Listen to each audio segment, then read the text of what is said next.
Hey, my name is Shelly and welcome to my channel Shell Space. So today's video is a little bit different from the rest of my videos, and that's going to be a top 10 video. I don't normally do top 10 videos because I feel like my taste has changed a lot in the last couple of years, that I have to revisit some of my favorites to make a top 10, but these are like my top 10 books. Like, they could be the beginning of a series, they could be a standalone, it doesn't matter. They are my top 10 books. Some of these books will be like the first of a series that unfortunately the series just didn't meet the same expectations, or I haven't finished the series as of yet. So without further to say, let's get started. So my number 10 is The 100,000 Kingdoms by N.K. Jemisin. This book holds a special place in my heart because it was the first book that I read after having children. I used to read a lot before I had kids, and then I kind of put that on hold and just kind of forgot about reading. But this book here was the first one that I picked up and I absolutely fell in love with. I think I read this book like within a day or two, holding a little baby, like reading with one hand. It was a phenomenal experience and I had such an amazing time. Not to mention, this book is incredibly creative.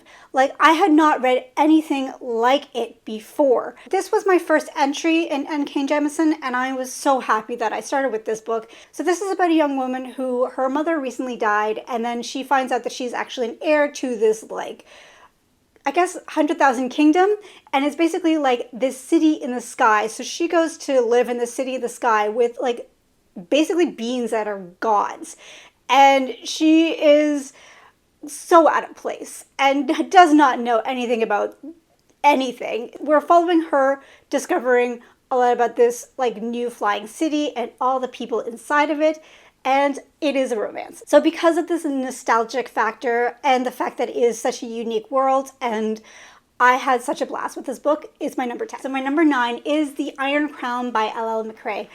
I love this book. This is a self-pub book, and oh, you can't see the cover because it's so shiny. It is a self-pub book, and it is an ongoing series, and I am ashamed to admit that I have not continued on with the series, not for like lack of wanting, I just haven't gotten to it because, you know, distractions. I got the broken binding edition of this. That's why it's so shiny and beautiful, and I will have to show you the inside. Be very careful.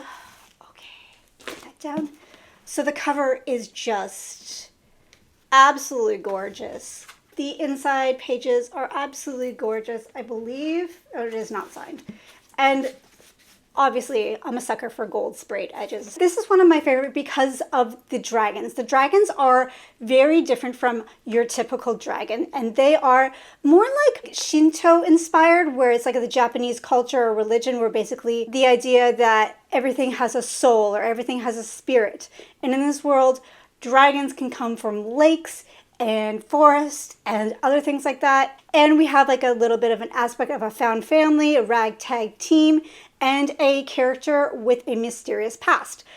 I really need to continue on with this series, but this first book really blew me away and I had an absolutely fantastic time with it. Plus, I was able to get this beautiful edition. So my number 8 has been on my shelves, on my list for over 20 years, and that is The Onion Girl by Charles D. Lind. I read this years and years ago, and it has still stained my soul, left an imprint on me, and I still think about it constantly. So this book is an entry in the Newford series, and basically the Newford series is a urban fantasy series that takes place in, I think, a fictional town called Newford, and each book kind of focuses on a civilian or a character in that series, and sometimes they intertwine with each other. And this book really stood out for me because at the time I loved fantasy, urban fantasy. Like, I was such a sucker for urban fantasy, but this one stuck out because it was more like on the metaphysics side. It's hard to explain, but like there is fairies in it, but it's like the fairies that you don't see, or the fairies that you like leave little breadcrumbs out, you know, like the traditional fairy, not like the fae that's like now popular. It's been a heartbeat since I read the series, but from what I remembered, it is about a young girl named Jilly, or young woman, I should say, named Jilly, and she is put in a coma from after being in a car accident. And it is just like being stuck in her brain, in her mind, in this crazy world through the entire book. So Yeah, I really liked it. I didn't realize when I picked it up, I didn't realize that it was a series, so I was a bit lost, but overall, it's still stuck with me. It's still one of my favorites, and as you can tell, it's like super old and floppy, and I adore it. And I definitely plan to read the rest of the series. I do own another one. I do own Dreams Underfoot, and I think this is the first one. So yeah, I'm gonna jump into the 80s and read these books again. So my number 7 is another nostalgic read, and that is Daughter of the Forest by Juliet Marillier. I read this probably, 2002 or something like that, and I absolutely loved it. I loved this book. I loved the quiet atmosphere of this. I loved like the fairy tale retelling. Everything about this was just such a fantastic read, and I'm glad that she is now getting all the love that she deserves, and a lot of people are picking up her books, especially this one, because this one is a very special book. The rest of the series didn't really hit as well for me because it's not the same character, but this particular book, oh, it is just magical. This is a retelling of a fairy tale about a young girl who has to save her brothers from a curse which changed them into swans. So now she is on a mission to break this curse and change her brothers back from swans to humans. And of course, it is a romantic fantasy, so there is romance in it. But yes, this is just an absolute fabulous read, and I highly recommend it to people who love romantic fantasies or like historic fantasies, something cozy, but so wonderfully written. Okay, so my number 6 is another nostalgic read, and that is The Chrysalis by John Wyndham.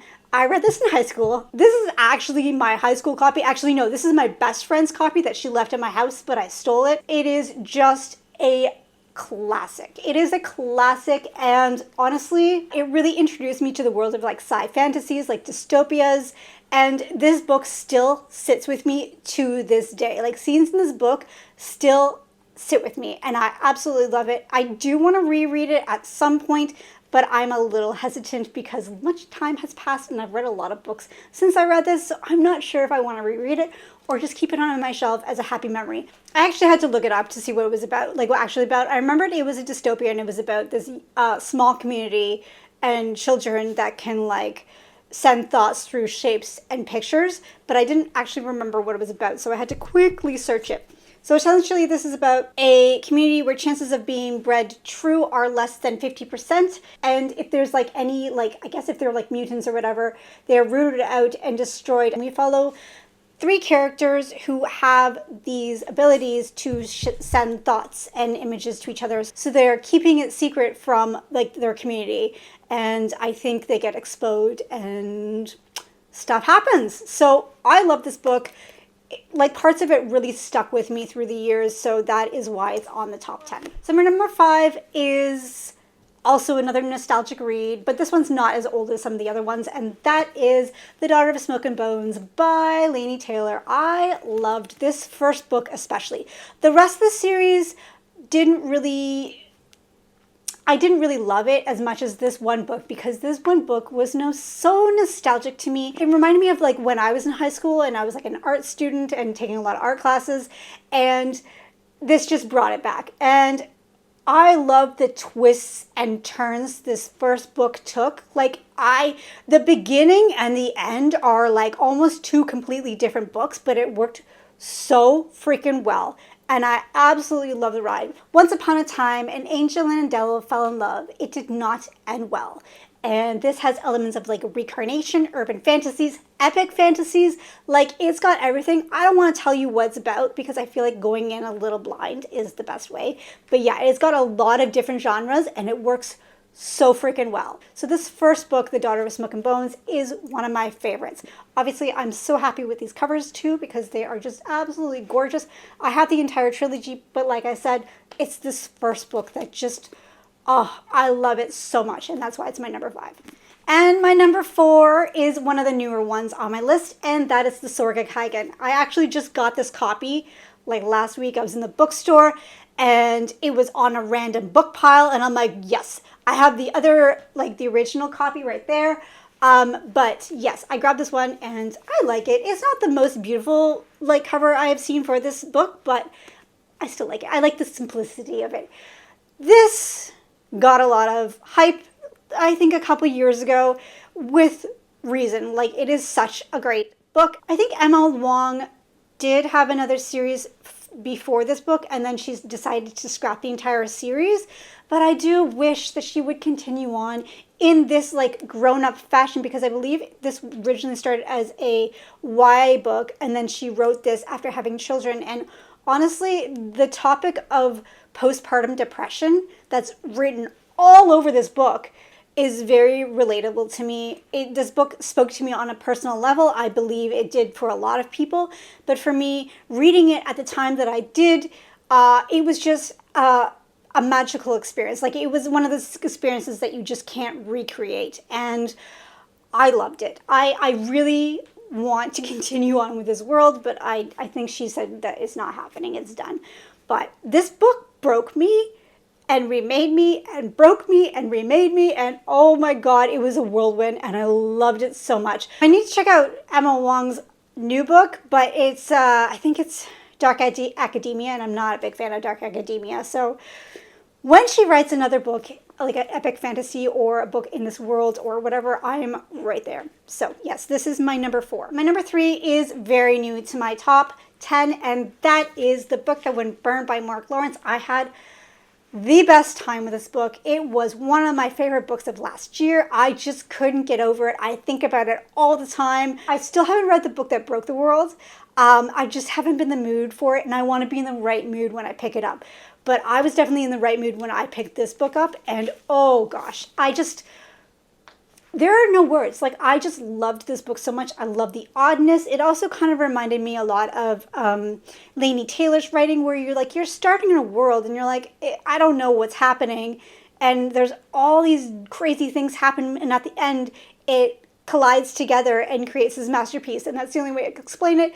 This is weird. I think it's like a dystopia, but it's not, and it's post-apocalyptic, but it's not. And there's time travel, and it's a love story, and it is wacky and crazy and confusing. I would say that Mark Lawrence really did take a gamble with this book, because it is different, it is unique, and I'm so glad that he did, because I love it, and I highly recommend it. So if you're interested in something to do with a magical library and time travel and fantasy and sci-fi all mixed up in one, I highly recommend it. So my number 2 is probably one of my most valued books I own in my collection, and that is The Children of Time. I managed to snag myself a hard copy, signed edition of my favorite book, one of my favorite books of all time.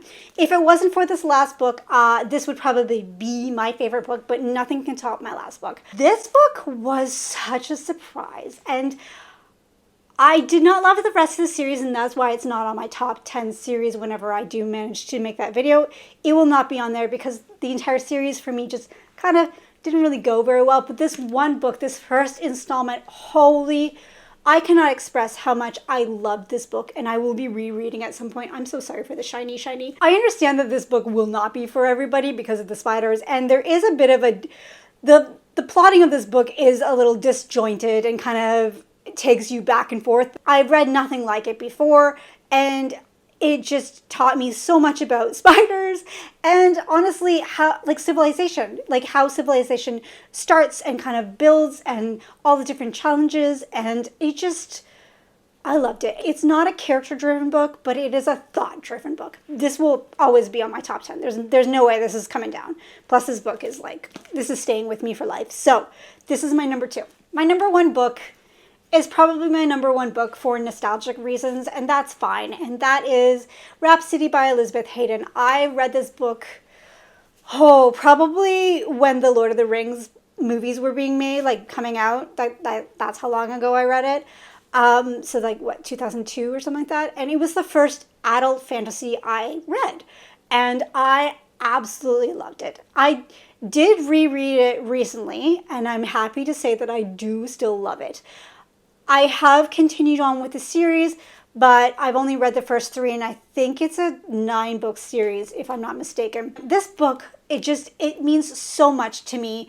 I love the characters. I love the found family. I love the weird, unique start to this book. The way that it started and how our characters got from point A to point B was probably my favorite thing in my opinion, it was probably one of the best ways to develop characters and develop character bonds. And because of that, because of the way that it was set up, it just spoke to me. And the magic in this is just incredible. It is so incredible. Like, there's different magic factors, there's prophecies, there's different races, there's dragons, but the dragons are very unique. I really love the dragons, and it's just so epic. Not to mention there's a lot of emphasis on mental health, and I actually always look for that in books because I think that's really important to talk about. Will I love the rest of the series? I don't know. But regardless, this book will always be my number one. So that was my top 10 books of all time. Comment down below. I would love to hear your top 10s. So write me a list if you want to. You can always find me on Instagram, Goodreads, and Discord. All my links are down below. We have an awesome little Discord buddy read channel that's free to use, so jump on in if you want to join any buddy reads happening. As always, thank you so much for watching. If you like this video, think about liking and subscribing, and I hope you have a fantastic day. Bye.